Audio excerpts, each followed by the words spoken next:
ലോകാരാധ്യനായിട്ടുള്ള നമ്മുടെ പ്രധാനമന്ത്രി ശ്രീ നരേന്ദ്രമോദിയെ സ്വീകരിക്കുന്നതിലേക്കായി പാർട്ടിയുടെ സംസ്ഥാന അധ്യക്ഷനും അതോടൊപ്പം തന്നെ പദയാത്രയുടെ നായകനും എൻഡിഎയുടെ ചെയർമാനുമായിട്ടുള്ള ശ്രീ കെ സുരേന്ദ്രൻ അവർകളെ ആദരപൂർവ്വം ക്ഷണിക്കുന്നു. ശ്രീറാം സെറ്റ് രാമ ലക്ഷ്മണനും അതോടൊപ്പം തന്നെ സീത ഹനുമാനും ചേർന്നിരിക്കുന്ന കുമിളിൽ തീർത്ത ശ്രീറാം സെറ്റാണ് എൻഡിഎ ചെയർമാനായിട്ടുള്ള ശ്രീ കെ സുരേന്ദ്രൻ അവർ നമ്മുടെ ആരാധനായിട്ടുള്ള പ്രധാനമന്ത്രി നരേന്ദ്രമോദിജിക്ക് നൽകുന്നത്. ഉപഹാരം നൽകുന്നതിലേക്കായി ശ്രീ കെ സുരേന്ദ്രനെ ആദരപൂർവ്വം ക്ഷണിച്ചുകൊള്ളുന്നു. ബോലോ ഭാരത് മാതാ കി ബോലോ ഭാരത് മാതാ കി. ഭാരതീയ ജനതാ പാർട്ടി തിരുവനന്തപുരം ജില്ലാ കമ്മിറ്റിയുടെ ഹാരാർപ്പണമാണ്. ഹാരാർപ്പണം നടത്തുന്നതിലേക്കായി പാർട്ടിയുടെ ജില്ലാ അധ്യക്ഷൻ അഡ്വക്കേറ്റ് വി രാജേഷ് അവർകളെയും ജില്ലാ ജനറൽ സെക്രട്ടറിമാരായിട്ടുള്ള ശ്രീ വെങ്ങാനൂർ സതീഷ്, ശ്രീ അഡ്വക്കേറ്റ് VG ഗിരികുമാർ അവർകളെയും ആദരപൂർവ്വം ക്ഷണിച്ചുകൊള്ളുന്നു.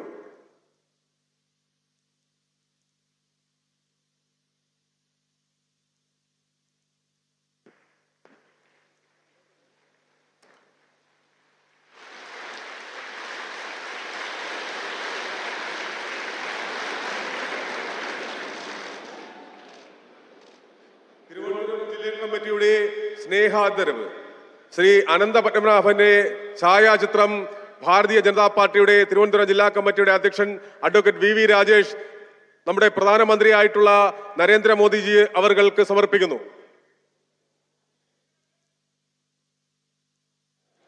ഭാരതത്തിന്റെ അഭിമാന സ്തംഭമായിട്ടുള്ള അയോധ്യയിലെ രാംലല്ലയുടെ ചിത്രം ശ്രീ നരേന്ദ്രമോദിജി അവർക്ക് നമ്മുടെ സംസ്ഥാന അധ്യക്ഷൻ ശ്രീ കെ സുരേന്ദ്രൻ അവർ സമർപ്പിക്കുന്നു.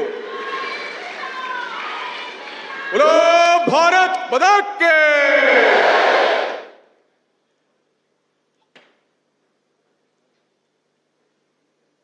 ബോലോ ഭാരത് മാതാ കി ബോലോ ഭാരത് മാതാ കി.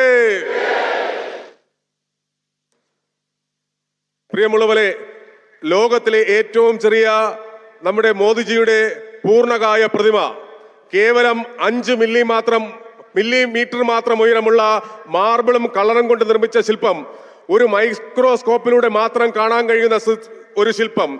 പൂജപ്പുരയിലെ പ്രശസ്ത നാനോ ശില്പകാരൻ ശ്രീ ഗണേഷ് സുബ്രഹ്മണ്യൻ നിർമ്മിച്ച ശില്പം BJPയുടെ ജില്ലാ കമ്മിറ്റിക്ക് വേണ്ടി അഡ്വക്കേറ്റ് വി രാജേഷ് നമ്മുടെ പ്രധാനമന്ത്രി ശ്രീ നരേന്ദ്രമോദിജിക്ക് സമർപ്പിക്കുന്നു. ശില്പകാരൻ ശ്രീ നാനോ ശില്പകാരൻ ശ്രീ ഗണേഷ് സുബ്രഹ്മണ്യൻ സദസ്സിൽ ഒന്ന് എണീറ്റ് നിൽക്കണമെന്ന് വിനയപൂർവ്വം അഭ്യർത്ഥിക്കുകയാണ്.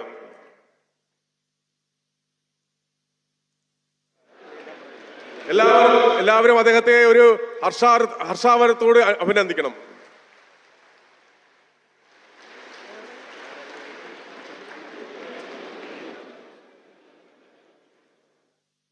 भारत माता की, नरेंद्र मोदी जी की वरणम वरणम वरणम वरणम വീണ്ടും വരണം വീണ്ടും വരണം ഒരിക്കൽ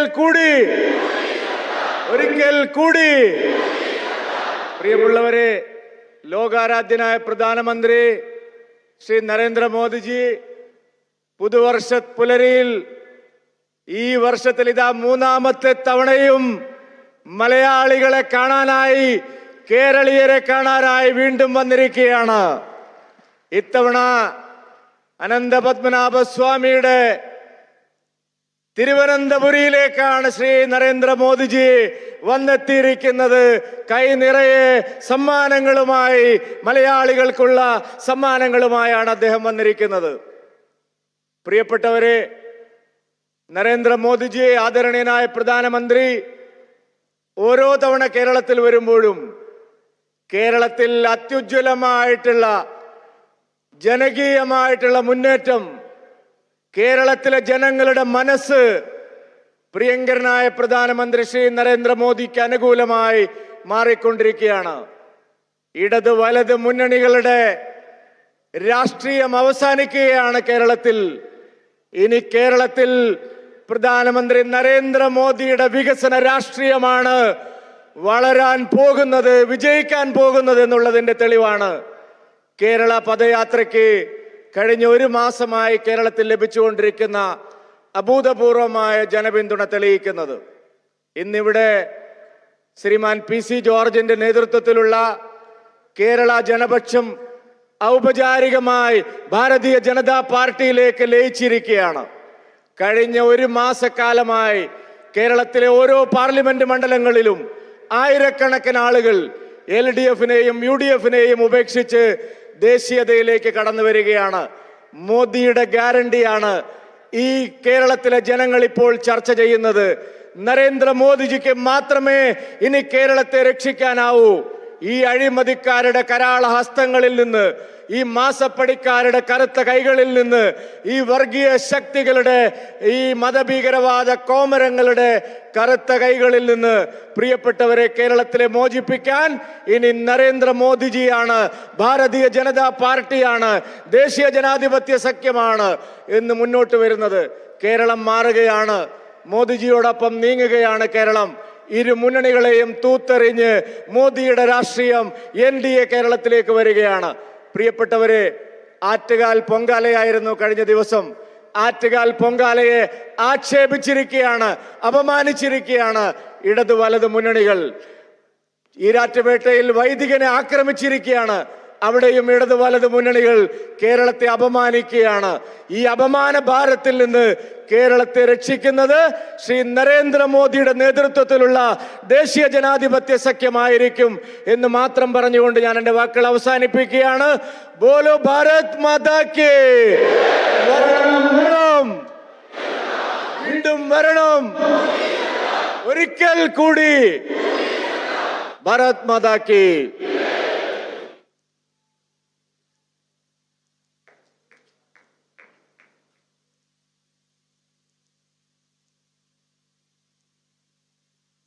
നമ്മളേവരും കാത്തിരുന്ന ലോകാരാധ്യനായിട്ടുള്ള ശ്രീ നരേന്ദ്രമോദി അവർകൾ നമ്മുടെ മുന്നിൽ നമ്മളെ അഭിസംബോധന ചെയ്ത് സംസാരിക്കുന്നു. We heartily welcome Shri Narendra Modi ji. പരിഭാഷ നടത്തുന്നതിനായി നമ്മുടെ ബഹുമാനപ്പെട്ട കേന്ദ്രമന്ത്രി ശ്രീ മുരളീധരൻ അവർകളെയും ആദരപൂർവ്വം സ്വാഗതം ചെയ്യുന്നു.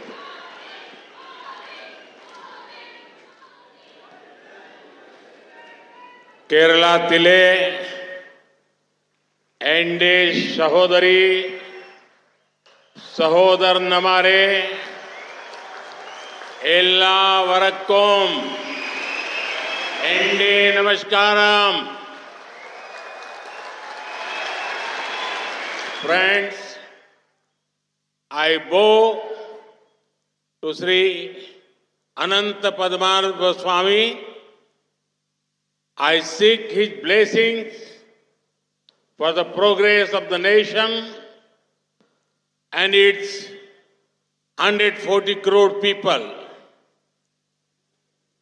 It is always a pleasure to come to Thiruvananthapuram. This city is full of warm and affectionate people. I remember when I was here last year, thousands of people had gathered along the roads to bless me. I get so much love from the people of Kerala. This also motivates me to repay their faith with more hard work. സുഹൃത്തുക്കളെ, അനന്തപത്മനാഭസ്വാമിയെ ഞാൻ ആദ്യമായി നമസ്കരിക്കുകയാണ്. അനന്തപത്മനാഭന്റെ അനുഗ്രഹങ്ങൾ ഈ രാജ്യത്തിൻ്റെ പുരോഗതിക്ക് വേണ്ടിയും ഈ നാട്ടിലെ 140 കോടി ജനങ്ങൾക്ക് വേണ്ടിയും ഞാൻ അനന്തപത്മനാഭന്റെ അനുഗ്രഹങ്ങൾ ആഗ്രഹിക്കുകയാണ്.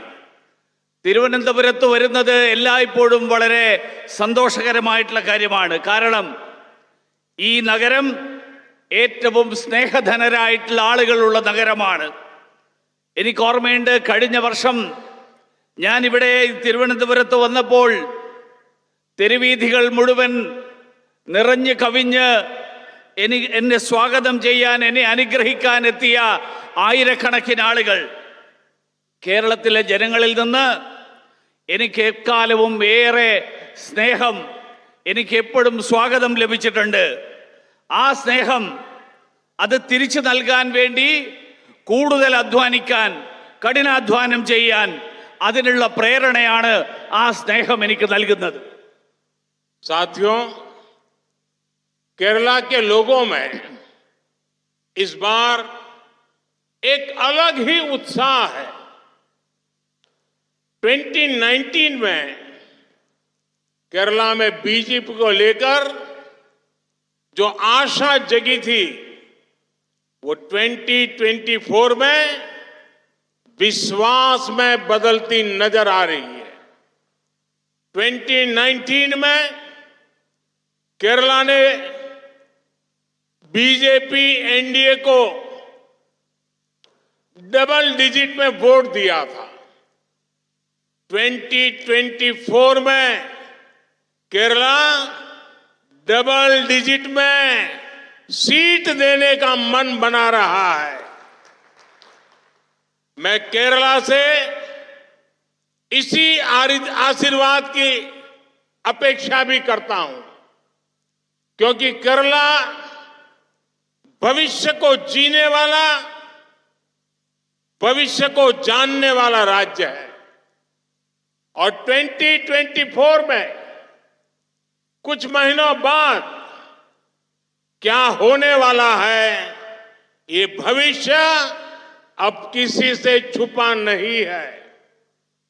2019 में देश नारा दे रहा था, फिर एक बार मोदी सरकार. 2024 में हर कोई कह रहा है, अब की बार 400 पार. സുഹൃത്തുക്കളെ, കേരളത്തിൽ ഈ തവണ ഒരു പ്രത്യേകമായിട്ടുള്ള ഉത്സാഹം, ആ ഉത്സാഹമാണ് കേരളത്തിലെ ജനങ്ങളിലുള്ളത്. 2019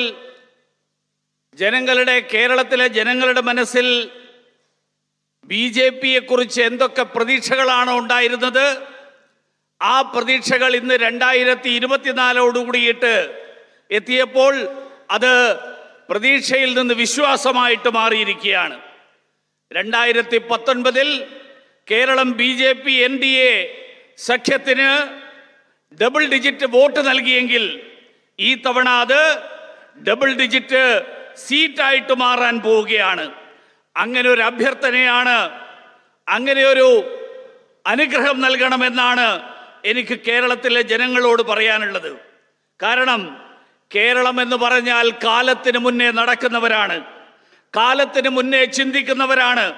2024 ഈ രാജ്യത്ത് ഏതാനും മാസങ്ങൾക്ക് ശേഷം എന്താണ് സംഭവിക്കാൻ പോകുന്നത് എന്നുള്ളത് ഒരു രഹസ്യമായിട്ടുള്ള കാര്യമല്ല. 2019 മുദ്രാവാക്യം ഒരിക്കൽ കൂടി മോദി സർക്കാർ എന്നായിരുന്നുവെങ്കിൽ 2024 ഈ തവണത്തെ മുദ്രാവാക്യം 400-ലധികം സീറ്റുകൾ എന്നുള്ള മുദ്രാവാക്യമാണ് ഉയർത്തപ്പെട്ടിട്ടുള്ളത്.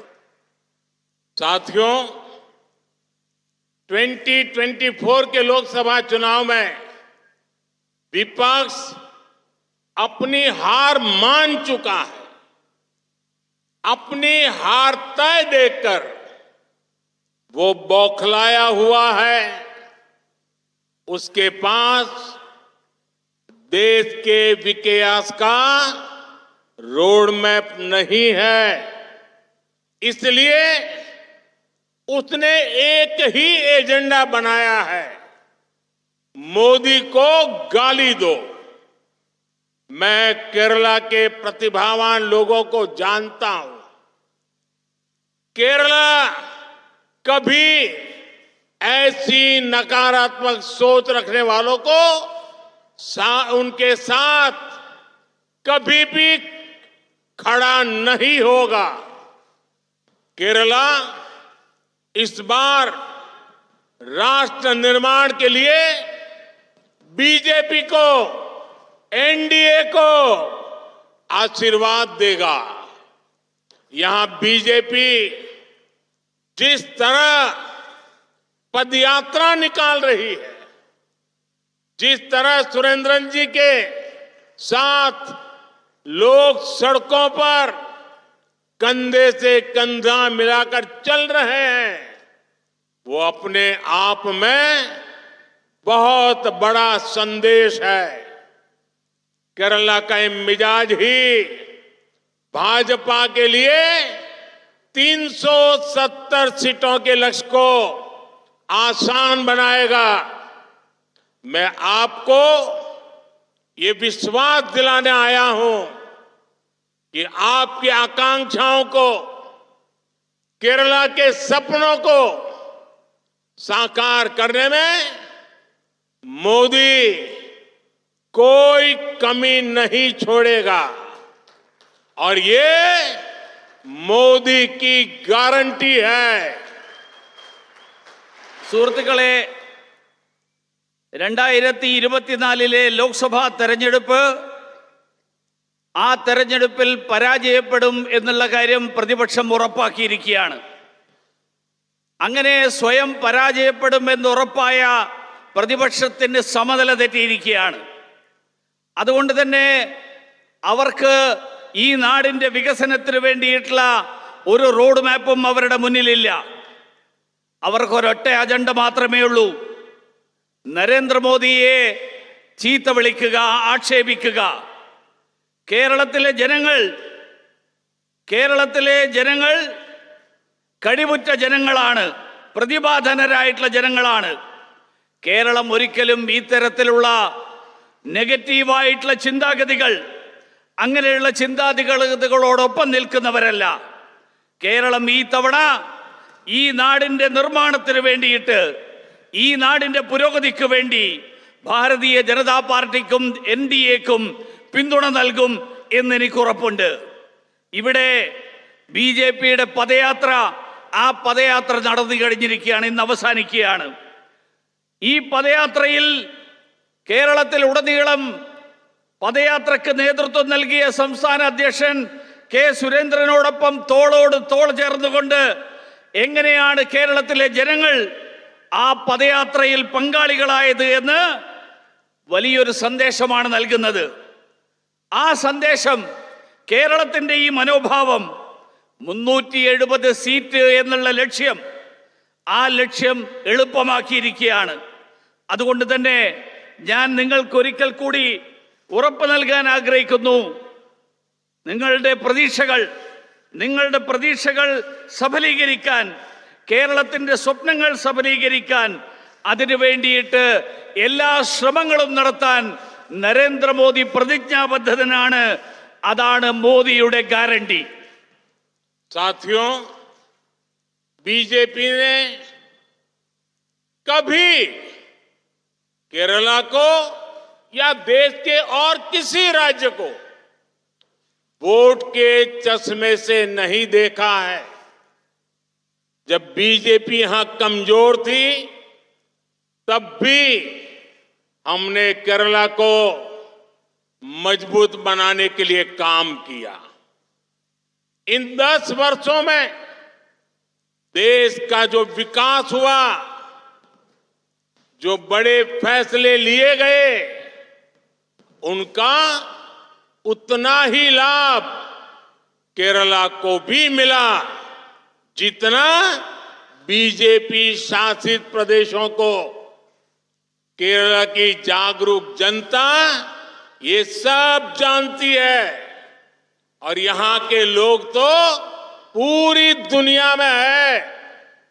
आज विश्व में भारत का बढ़ता हुआ कद, उसने केरला के लोगों में एक नया आत्मविश्वास भरा है। गल्फ के देशों में रहने वाले मेरे भाई बहनों ने अभी हाल ही में अनुभव किया है कि तब के भारत और आज के भारत में कितना फर्क है। 2024 का चुनाव इस नए भारत को और आगे लेकर जाने का चुनाव है। സുഹൃത്തുക്കളെ, BJP ഒരിക്കലും കേരളത്തോടുള്ള ഒരിക്കലും വിവേചനം കാണിച്ചിട്ടില്ല. അഥവാ രാജ്യത്തെ ഒരു സംസ്ഥാനത്തോടും വോട്ടിന്റെ അടിസ്ഥാനത്തിൽ ഒരു സംസ്ഥാനത്തെയും ഭാരതീയ ജനതാ പാർട്ടി കണ്ടിട്ടില്ല. BJP വളരെ ദുർബലമായിട്ടുള്ള പാർട്ടിയായിട്ടിരുന്ന കാലത്തും കേരളത്തെ ശക്തിപ്പെടുത്താൻ വേണ്ടിയിട്ടുള്ള പ്രവർത്തനങ്ങളിൽ BJP പങ്കാളികളായിരുന്നു.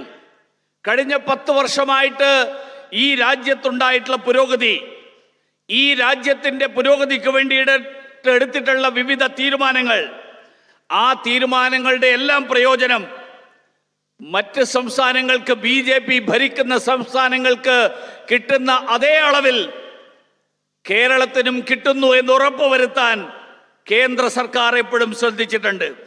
കേരളത്തിലെ അറിവുള്ള ജനങ്ങൾ, ആ ജനങ്ങൾക്ക്, വിവേകശാലികളായിട്ടുള്ള ജനങ്ങൾക്ക് ഇതെല്ലാം അറിയാം. അതുകൊണ്ട് തന്നെ മാത്രമല്ല, രാജ്യം മുഴുവൻ, ലോകം മുഴുവൻ, കേരളത്തിലെ ജനങ്ങൾ ഈ ലോകം മുഴുവൻ പല ഭാഗങ്ങളിൽ ജീവിക്കുന്നവരാണ്. ഇന്ന് ലോകത്ത് ഭാരതത്തിൻ്റെ ഉയർന്നു വരുന്ന സ്ഥാനം, ആ സ്ഥാനം കേരളത്തിലെ ജനങ്ങൾക്കും ഒരു പുതിയ ആത്മവിശ്വാസം സൃഷ്ടിച്ചിട്ടുണ്ട്. ഗൾഫ് രാജ്യങ്ങളിലുള്ള കേരളത്തിലെ സഹോദരന്മാർ, അങ്ങനെയുള്ള സഹോദരന്മാർ അവർ ഈ അടുത്ത കാലത്ത് അത് അനുഭവിച്ചു. പണ്ട് കാലത്ത് ആ രാജ്യത്ത് ഇന്ത്യക്കാരുടെ സ്ഥിതി എന്തായിരുന്നു, ഇനി ഇന്ത്യക്കാരുടെ സ്ഥിതി എങ്ങനെ മാറിയിരിക്കുന്നു. അതുകൊണ്ട് 2024 ഈ വരാൻ പോകുന്ന തെരഞ്ഞെടുപ്പ് ഇന്ത്യയെ വീണ്ടും മുന്നോട്ട് കൊണ്ടുപോകാൻ അതിനു വേണ്ടിയിട്ടുള്ള ഒരു തെരഞ്ഞെടുപ്പായിട്ട് മാറും. साथियों, आज देश में मोदी के तीसरे कार्यकाल को लेकर हर तरफ चर्चा हो रही है. मोदी सरकार के तीसरे कार्यकाल में भारत विश्व की तीसरी सबसे बड़ी इकोनॉमी बनेगा. इदाणु मोदीयुडे गारंटी. हमारे तीसरे कार्यकाल में भ्रष्टाचार से हमारी लड़ाई और तेज होगी. भ्रष्ट लोग कोई भी गलत काम करने से पहले 100 बार सोचेंगे. इदाणु मोदीयुडे गारंटी. हमने पहले ही 25 करोड़ से ज्यादा लोगों को गरीबी से बाहर निकाला है और अब तीसरे कार्यकाल में कई करोड़ भारतवासी गरीबी से बाहर आने वाले हैं. इदाणु मोदीयुडे गारंटी. साथियों, केरला में सबको ये पता है कि LDF और UDF दोनों ने केरला में शिक्षा व्यवस्था की क्या हालत की है. सबको पता है कि केरला के मेरे गरीब और मिडिल क्लास परिवारों के बच्चों को हायर एजुकेशन में कितनी दिक्कत आती है. हमारा तीसरा कार्यकाल केरला में शिक्षण संस्थानों की स्थिति को और अच्छा करने पर केंद्रित होगा. इससे हमारे सामान्य परिवार के बच्चों के लिए नए रास्ते बनेंगे. इदाणु मोदीयुडे गारंटी. हमारा तीसरा कार्यकाल सेमीकंडक्टर से ग्रीन हाइड्रोजन तक तरक्की के नए क्षेत्र खोलने का कार्यकाल होगा. इससे केरला के नौजवानों के लिए नौकरियां और रोजगार के लाखों अवसर बनेंगे. इदाणी मोदीयुडे गारंटी. സുഹൃത്തുക്കളെ, ഇന്ന് നമ്മുടെ നാട്ടിലെല്ലാം മോദിയുടെ മൂന്നാം സർക്കാർ, ആ സർക്കാരിനെ പറ്റിയിട്ടുള്ള നിരവധി തരത്തിലുള്ള ചർച്ചകൾ നടന്നുകൊണ്ടിരിക്കുകയാണ്. ഈ മൂന്നാം സർക്കാർ, മോദി സർക്കാരിൻ്റെ മൂന്നാമത്തെ ടേം, ആ മൂന്നാമത്തെ ടേമിൽ ഇന്ത്യ ലോകത്തിലെ മൂന്നാമത്തെ ഏറ്റവും വലിയ സാമ്പത്തിക ശക്തിയായിട്ട് മാറും. ഇതാണ് മോദിയുടെ ഗ്യാരണ്ടി. ഈ നമ്മുടെ സർക്കാരിൻ്റെ മൂന്നാമത്തെ ടേമിൽ അഴിമതിക്കെതിരായിട്ടുള്ള യുദ്ധം, ആ യുദ്ധം കൂടുതൽ ശക്തമാക്കും. അതുകൊണ്ട് തന്നെ അഴിമതിക്കാർക്ക് അവരെന്തെങ്കിലും തെറ്റുകൾ ചെയ്യുന്നതിന് മുൻപ് 100 വട്ടം ആലോചിക്കേണ്ടി വരും.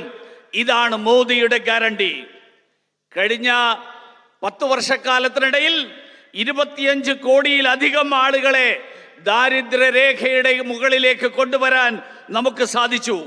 മൂന്നാമത്തെ ടേമിൽ ഇനിയും നിരവധി കോടി ഇന്ത്യക്കാരെ ദാരിദ്ര്യത്തിൽ നിന്ന് മുക്തരാക്കാൻ വേണ്ടിയിട്ടുള്ള പ്രയത്നമായിരിക്കും ഇനി വരാൻ പോകുന്ന മൂന്നാമത്തെ സർക്കാരിൽ.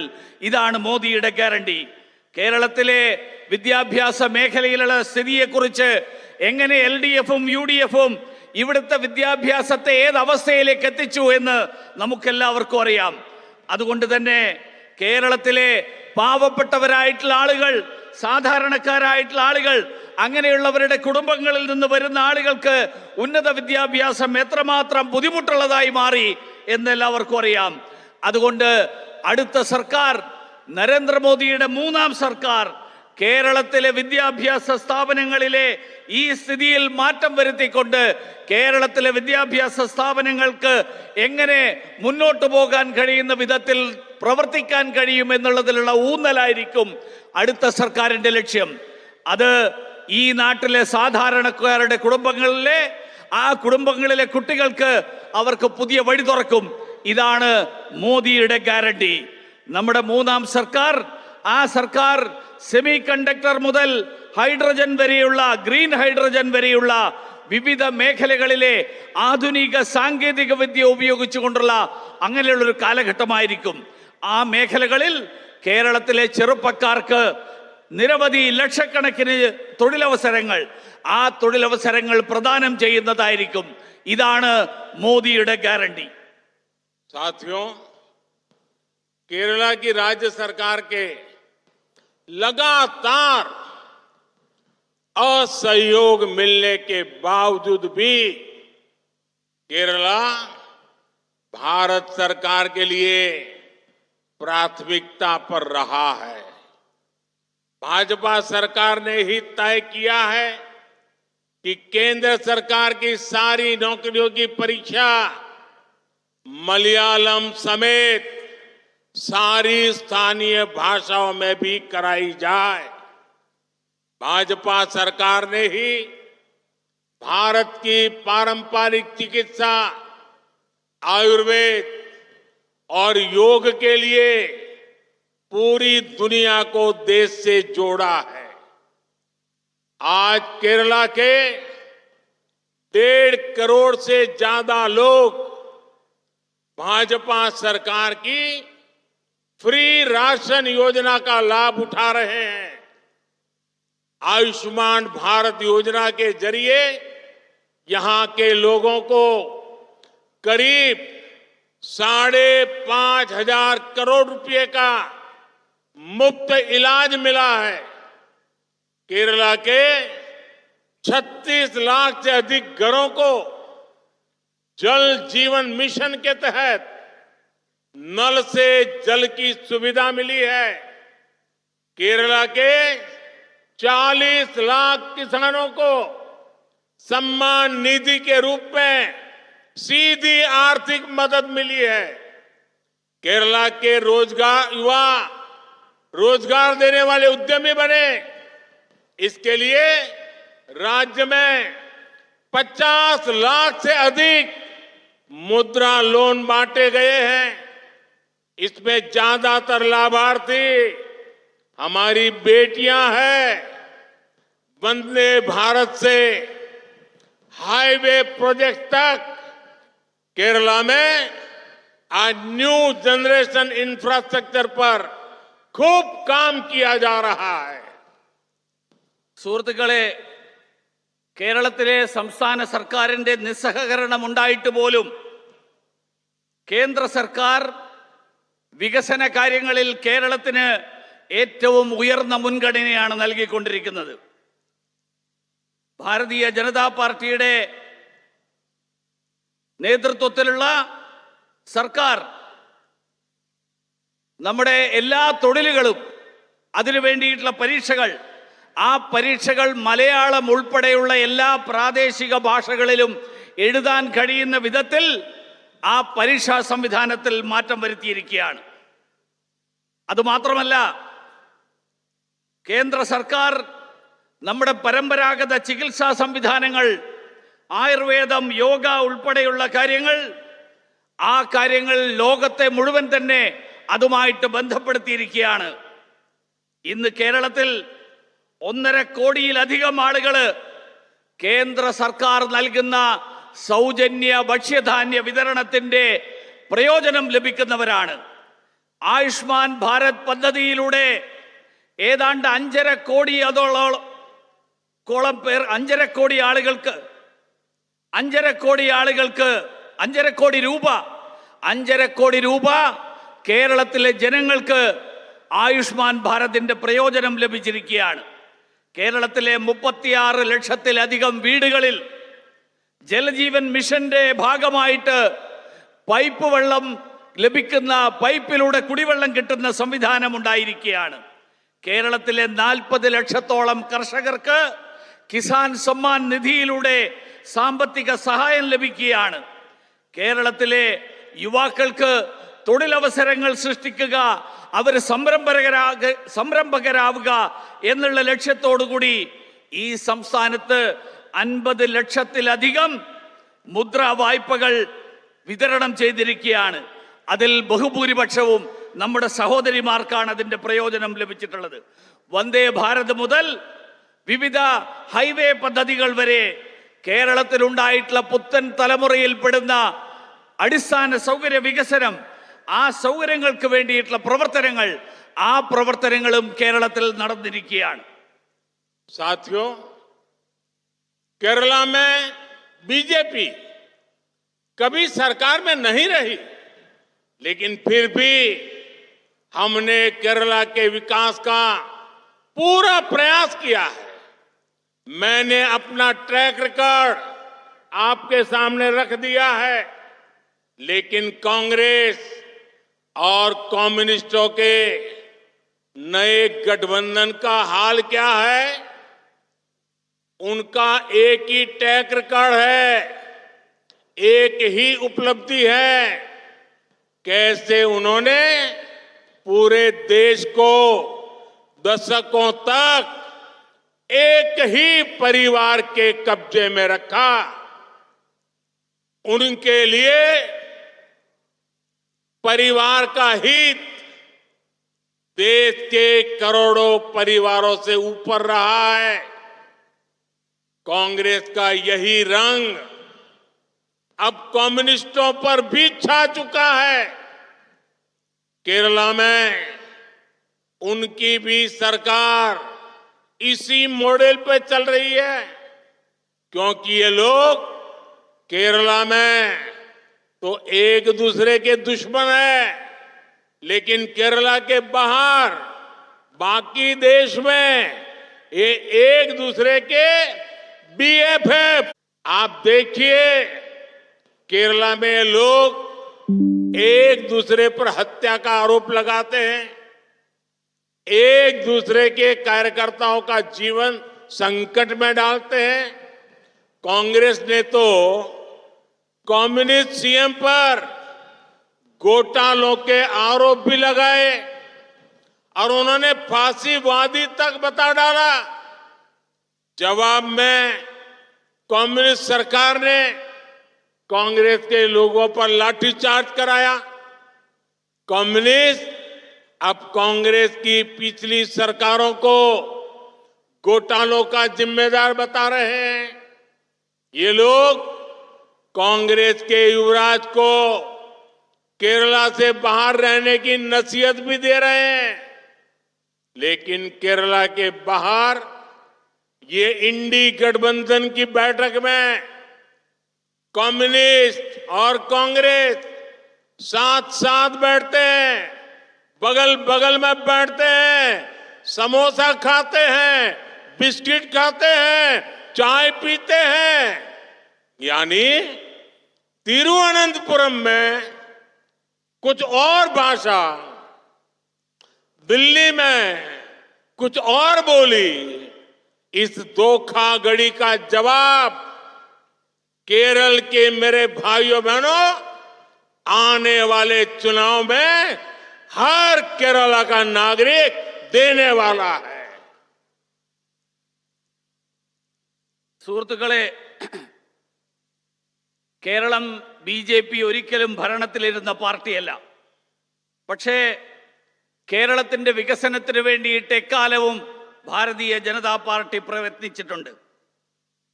ഇവിടെ എൻ്റെ സർക്കാരിൻ്റെ പ്രവർത്തന റിപ്പോർട്ട് നിങ്ങളുടെ മുന്നിൽ അവതരിപ്പിച്ചു കഴിഞ്ഞു. പക്ഷേ കോൺഗ്രസിൻ്റെയും CPM-ൻ്റെയും മുന്നണികൾ, ഈ മുന്നണിയുടെ പുതിയ മുന്നണി CPM കോൺഗ്രസ് മുന്നണിയുടെ അവസ്ഥ എന്താണ്? അവരുടെ ട്രാക്ക് റെക്കോർഡ് എന്താണ്? അവരുടെ നേട്ടം എന്താണ്? അവരെങ്ങനെ ഈ നാടിനെ ദശകങ്ങളായിട്ട്, പതിറ്റാണ്ടുകളായിട്ട് ഒരൊറ്റ കുടുംബത്തിന് വേണ്ടിയിട്ട് ഈ നാടിനെ അടിയറ വെച്ചു. അവർക്ക് ഒരൊറ്റ കുടുംബത്തിന്റെ താല്പര്യങ്ങൾ, ആ താല്പര്യങ്ങളാണ് നാട്ടിലെ കോടിക്കണക്കിന് ജനങ്ങളുടെ താല്പര്യങ്ങളെക്കാൾ വലുത്. കോൺഗ്രസിന്റെ ഈ സമീപനം അതേ സമീപനം ഇപ്പോൾ കേരളത്തിൽ കമ്മ്യൂണിസ്റ്റുകാരും അവലംബിക്കാൻ തുടങ്ങിയിരിക്കുകയാണ്. കേരളത്തിലെ കമ്മ്യൂണിസ്റ്റ് സർക്കാർ കോൺഗ്രസിന്റെ കുടുംബവാഴ്ചയുടെ, കുടുംബാധിപത്യത്തിന്റെ അതേ മാതൃകയിലാണ് പ്രവർത്തിച്ചു കൊണ്ടിരിക്കുന്നത്. കാരണം കേരളത്തില് ഇവർ പരസ്പരം ശത്രുക്കളായിട്ടാണ് അഭിനയിക്കുന്നത്. പക്ഷെ കേരളത്തിന് പുറത്തു പോയാൽ ഇവരേറ്റവും അടുത്ത ആത്മാർത്ഥ സുഹൃത്തുക്കളാണ്. Best friend for ever, BFF ആണ്. നിങ്ങൾ നോക്കണം, കേരളത്തിലെ ആളുകൾ, കേരളത്തിൽ ഈ രണ്ട് മുന്നണികൾ പരസ്പരം ആരോപണം ഉന്നയിക്കുന്നവരാണ്. പരസ്പരം കൊലപാതകങ്ങളുടെ ആരോപണങ്ങളുണ്ട്, പ്രവർത്തകർക്കെതിരായിട്ടുള്ള ആക്രമണങ്ങളുടെ ആരോപണമുണ്ട്. കോൺഗ്രസ് പറയുന്നത് കമ്മ്യൂണിസ്റ്റ് മുഖ്യമന്ത്രി കുംഭകോണം നടത്തുന്നു, ഫാസിസ്റ്റ് ആണ് എന്നൊക്കെയാണ്. മറുപടിയായിട്ട് കമ്മ്യൂണിസ്റ്റ് സർക്കാർ പറയുന്നത് കോൺഗ്രസ്സുകാര് ഈ ആരോപണത്തെ നേരിടുന്നത് ലാഠി കൊണ്ടാണ്. കമ്മ്യൂണിസ്റ്റ് സർക്കാർ, ആ സർക്കാർ കോൺഗ്രസിന്റെ മുൻകാല സർക്കാരുകളുടെ അഴിമതികൾ ചൂണ്ടിക്കാണിച്ചുകൊണ്ടാണ് ഇതിന് മറുപടി പറയുന്നത്. പക്ഷേ കേരളത്തിന് പുറത്തു പോകുമ്പോൾ ഇന്ത്യ മുന്നണിയുടെ ഈ രണ്ട് പാർട്ടികളുടെ നേതാക്കന്മാർ ഒരുമിച്ചിരിക്കുന്നു, ഒരുമിച്ച് ചായ കുടിക്കുന്നു, ഒരുമിച്ച് ബിസ്ക്കറ്റ് കഴിക്കുന്നു, ഒരുമിച്ച് സമൂസ കഴിക്കുന്നു. അങ്ങനെ അവര് കേരളത്തിന് തിരുവനന്തപുരത്ത് വരുമ്പോ പറയുന്ന ഭാഷയൊന്ന്, അവരുടെ വാക്കുകളൊന്ന്, തിരുവനന്തപുരത്തിന് പുറത്തു പോയാൽ, ഡൽഹിയിൽ ചെന്നാൽ അവരുടെ പെരുമാറ്റം വേറെയൊന്ന്. ഈ ഇരട്ടത്താപ്പ് വരാൻ പോകുന്ന തെരഞ്ഞെടുപ്പിൽ കേരളത്തിലെ ജനങ്ങൾ മറുപടി കൊടുക്കും എന്നുള്ള കാര്യത്തിൽ എനിക്ക് സംശയമില്ല.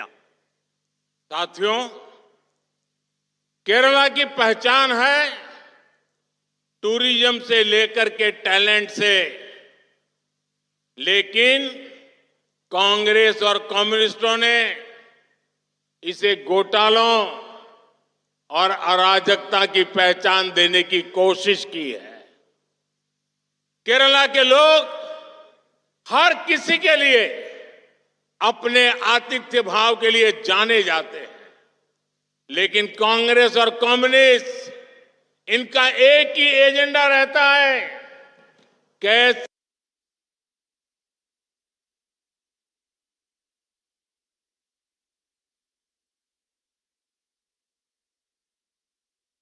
ये जाने जाते हैं. लेकिन कांग्रेस और कम्युनिस्ट सरकारों ने ऐसी स्थितियां बना दी कि यहां नई इंडस्ट्रीज आने से डर लगी है. इसी का असर है कि यहां के लोगों के लिए नौकरी ढूंढ पाना मुश्किल होता जा रहा है। एक बार कांग्रेस, फिर कम्युनिस्ट, एक बार कम्युनिस्ट, फिर कांग्रेस। केरला में बस सरकार बदलती है, हालात नहीं बदलते।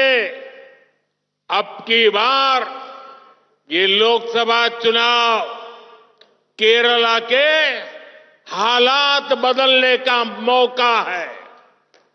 पहली बार केरला के पास नई राजनीति के उदय का मौका है। സുഹൃത്തുക്കളെ, കേരളത്തെ ലോകമറിയുന്നത് വിനോദസഞ്ചാരത്തിന്റെ നാടായിട്ടാണ്, കഴിവുറ്റ ചെറുപ്പക്കാരുടെ നാടായിട്ടാണ്. പക്ഷേ കോൺഗ്രസും കമ്മ്യൂണിസ്റ്റുകളും കേരളത്തെ അഴിമതിയുടെയും അക്രമങ്ങളുടെയും നാടായിട്ട് മാറ്റാൻ വേണ്ടിയിട്ടുള്ള പ്രവർത്തനമാണ് നടത്തിക്കൊണ്ടിരിക്കുന്നത്. കേരളത്തിലെ ജനങ്ങൾ അറിയപ്പെടുന്നത് ഏറ്റവും കൂടുതൽ ആതിഥ്യ ഭാവമുള്ള, എല്ലാവരെയും സ്വീകരിക്കുന്ന ജനങ്ങളായിട്ടാണ്. പക്ഷേ കേരളത്തിലെ കോൺഗ്രസും കമ്മ്യൂണിസ്റ്റുകളും അവർക്കൊരൊറ്റ അജണ്ട മാത്രമേ ഉള്ളൂ: എങ്ങനെ ആളുകളെ തമ്മിലടുപ്പിച്ചുകൊണ്ട് വോട്ട് ബാങ്ക് രാഷ്ട്രീയം നടത്തിക്കൊണ്ട് അവരുടെ താല്പര്യങ്ങൾ സംരക്ഷിക്കാൻ കഴിയും. കേരളത്തിലെ ആളുകൾ ദശാബ്ദങ്ങളായിട്ട്, നൂറ്റാണ്ടുകളായിട്ട് കേരളത്തിലെ ജനങ്ങൾ വ്യാപാരത്തിലും വ്യവസായത്തിലുമൊക്കെ ഏർപ്പെട്ടിരിക്കുന്ന ആളുകളായിട്ടാണ് അറിയപ്പെടുന്നത്. പക്ഷേ കേരളത്തിൽ കമ്മ്യൂണിസ്റ്റ് കോൺഗ്രസ് സർക്കാരുകൾ കേരളത്തിലെ സാഹചര്യങ്ങൾ മാറ്റി പുതിയ വ്യവസായങ്ങൾ തുടങ്ങാൻ കഴിയാത്തൊരു സാഹചര്യം, അങ്ങനെ ഒരു സാഹചര്യം കേരളത്തിൽ സൃഷ്ടിച്ചിരിക്കുകയാണ്. അതിന്റെ ഫലമെന്താ? അതിന്റെ കാരണം, അതിന്റെ ഫലമായിട്ട് കേരളത്തിലെ സാധാരണക്കാർക്ക് തൊഴിൽ ലഭിക്കാത്ത സാഹചര്യം, ആ തൊഴിൽ ലഭിക്കാത്ത ഒരു സാഹചര്യം, അങ്ങനെ ഒരു സാഹചര്യമാണ് ഇവിടെ സൃഷ്ടിച്ചിരിക്കുന്നത്. കേരളത്തിൽ ഒരു തവണ കോൺഗ്രസ്, അടുത്ത തവണ കമ്മ്യൂണിസ്റ്റുകാർ, ഒരു തവണ കമ്മ്യൂണിസ്റ്റുകാർ, അടുത്ത തവണ കോൺഗ്രസ്. അങ്ങനെ കേരളത്തിൽ സർക്കാരുകൾ മാറുന്നു, കേരളത്തിലെ സാഹചര്യങ്ങളിൽ മാറ്റം വരുന്നില്ല. ഈ തവണത്തെ ലോക്സഭാ തെരഞ്ഞെടുപ്പ് കേരളത്തിലെ സാഹചര്യങ്ങളിൽ മാറ്റം വരുത്താൻ അതിനു വേണ്ടിയിട്ടുള്ള അവസരമാണ്. അതുകൊണ്ട് ചരിത്രത്തിൽ ആദ്യമായിട്ട് കേരളത്തിൽ ഒരു പുതിയ രാഷ്ട്രീയത്തിന്റെ ഉദയം, ഒരു പുതിയ കേരളത്തിന്റെ സൃഷ്ടി, ആ പുതിയ കേരളത്തിന്റെ സൃഷ്ടിക്ക് വേണ്ടിയിട്ടുള്ള അവസരമാണ് ഈ വരാൻ പോകുന്ന തെരഞ്ഞെടുപ്പ്. साथियों, बीजेपी का एक ही मंत्र है: सबका साथ, सबका विकास, सबका विश्वास और सबका प्रयास। हमारे लिए हर समुदाय, हर जाति और हर क्षेत्र महत्वपूर्ण है। हमने हर वर्ग को सम्मान और स्वाभिमान से जोड़ने की कोशिश की है। हमने देश के हर नागरिक की उन्नति के लिए काम किया है। युद्ध क्षेत्रों से नरसेज को, हर धर्म के लोगों को निकालना हो या ट्रिपल तलाक का कानून पास करना हो, हमारी सरकार ने सबकी सरकार और सबके लिए सरकार के मंत्र पर काम किया है। हम तीसरे कार्यकाल में भी इसी भावना के साथ आपकी सेवा करते रहेंगे, काम करने वाले हैं। इसी विश्वास के साथ आप सभी को एक बार फिर नमस्कारम, धन्यवाद। സുഹൃത്തുക്കളെ, ഭാരതീയ ജനതാ പാർട്ടിയുടെ മുദ്രാവാക്യം, ഒരൊറ്റ മുദ്രാവാക്യം, ആ മുദ്രാവാക്യം നമുക്ക് എല്ലാവർക്കും അറിയാം: എല്ലാവരോടുമൊപ്പം, എല്ലാവരുടെയും വികസനം, എല്ലാവരുടെയും വിശ്വാസം, എല്ലാവരുടെയും പരിശ്രമം. നമ്മളെ സംബന്ധിച്ചിടത്തോളം ഓരോ സമൂഹവും, ഓരോ സമുദായവും, ഓരോ ജാതിയും, ഓരോ പ്രദേശങ്ങളും, ആ പ്രദേശങ്ങളെല്ലാം തന്നെ പ്രത്യേകം പ്രാധാന്യമർഹിക്കുന്നവയാണ്. നമ്മൾ എല്ലാ പ്രദേശങ്ങൾക്കും, എല്ലാ വിഭാഗം ജനങ്ങൾക്കും അവർക്ക് ആദരവ് നൽകാൻ, അവരെ ഒരുമിച്ച് ചേർക്കാൻ അതിനു വേണ്ടിയിട്ടുള്ള പ്രയത്നമാണ് നടത്തിയിട്ടുള്ളത്. അതുകൊണ്ട് ഈ നാട്ടിലെ ഓരോ പൗരന്റെയും പുരോഗതിക്ക് വേണ്ടി, ഉന്നമനത്തിന് വേണ്ടിയിട്ട്, അതിനു വേണ്ടിയിട്ടുള്ള പ്രയത്നമാണ് നമ്മൾ നടത്തിയിട്ടുള്ളത്. അതുകൊണ്ട് യുദ്ധക്ഷേത്രങ്ങളിൽ നിന്നുള്ള നഴ്സുമാരെ ആണെങ്കിലും, അതല്ല ഏത് മതത്തിൽപ്പെടുന്നവരാണെങ്കിലും ശരി, ആ മതം പരിഗണന കൂടാതെ, സമുദായ പരിഗണന കൂടാതെ അവരെ വിഷമകരമായിട്ടുള്ള സാഹചര്യങ്ങളിൽ നിന്ന് രക്ഷപ്പെടുന്നതിലാണെങ്കിലും, അതല്ല ട്രിപ്പിൾ തലാക്ക് പോലെയുള്ള, മുത്തലാക്ക് പോലെയുള്ള നിയമങ്ങൾ പാസാക്കുന്നതിലാണെങ്കിലും നമ്മുടെ സർക്കാർ എല്ലാവരുടെയും സർക്കാർ എന്നുള്ള നിലയിലാണ് പ്രവർത്തിച്ചിട്ടുള്ളത്. എല്ലാവർക്കും വേണ്ടിയുള്ള സർക്കാർ എന്നുള്ള നിലയിൽ ആ മുദ്രാവാക്യം ഉയർത്തിപ്പിടിച്ചുകൊണ്ടാണ് പ്രവർത്തിച്ചിട്ടുള്ളത്. അതുകൊണ്ട് വരാൻ പോകുന്ന മൂന്നാം സർക്കാർ, ആ മൂന്നാം സർക്കാരിന്റെ കാലത്തും ഇതേ ആശയത്തോടുകൂടി, ഇതേ ആശയങ്ങൾ മുൻനിർത്തിക്കൊണ്ടായിരിക്കും സർക്കാർ പ്രവർത്തിക്കുന്നത്.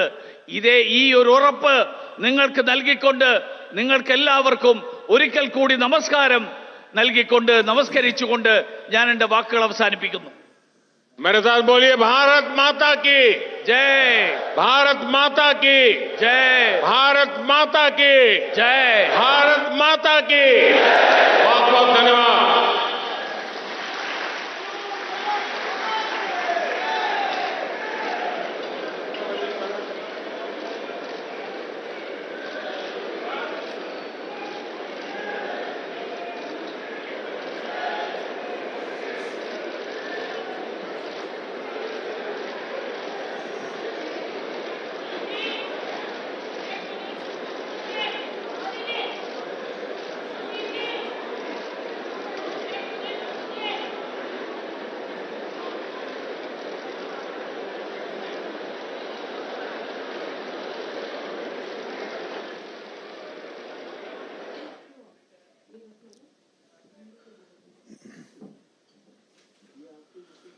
तो अभी ये सीधी तस्वीरें आप देख रहे हैं केरल की राजधानी तिरुवनंतपुरम से, जहां प्रधानमंत्री ने एक जनसभा को संबोधित किया और उन्होंने बहुत सारे अहम बातें कही।